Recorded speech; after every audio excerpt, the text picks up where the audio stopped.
Les forces russes du groupe de troupes Centre ont repoussé 11 contre-attaques des forces armées ukrainiennes en une seule journée, infligeant des pertes significatives à l'ennemi.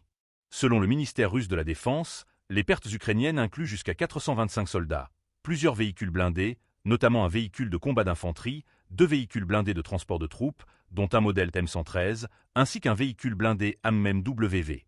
Ces pertes témoignent de l'intensité des combats dans les zones stratégiques du Donbass. N'oubliez pas de vous abonner pour suivre l'évolution de ce conflit et partager vos avis en commentaire. Les troupes russes ont également revendiqué avoir occupé des positions plus avantageuses dans plusieurs zones clés, incluant Dzerzhinsk, Cherbinovka, Novolnovka, Krasnoarmeysk, Shevchenko, Novopustinka, Novoukhrinka et Krasno, toutes situées en République populaire de Donetsk. Ces localités, au cœur des affrontements, sont essentielles dans les lignes de défense ukrainiennes et leurs pertes pourraient ouvrir des brèches majeures pour les forces russes. Des frappes ciblées sur des équipements stratégiques. Outre les pertes humaines, les forces ukrainiennes ont vu leur arsenal lourd considérablement affaibli.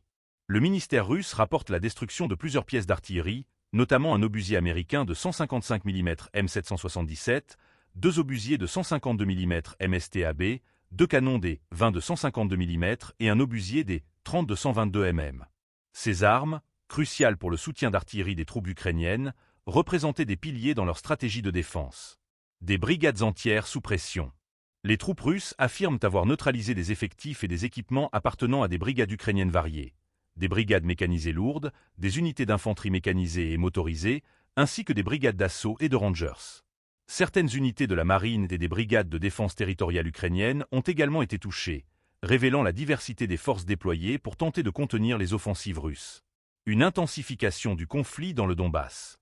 Les 11 contre-attaques ukrainiennes repoussent l'idée d'un repli complet de Kiev dans cette région, mais ces pertes illustrent aussi la difficulté de défendre des positions constamment ciblées par des frappes coordonnées. Les localités mentionnées, comme Novopustinka et Krasno, sont des points stratégiques qui, une fois consolidés, pourraient donner aux forces russes un avantage opérationnel décisif dans la région.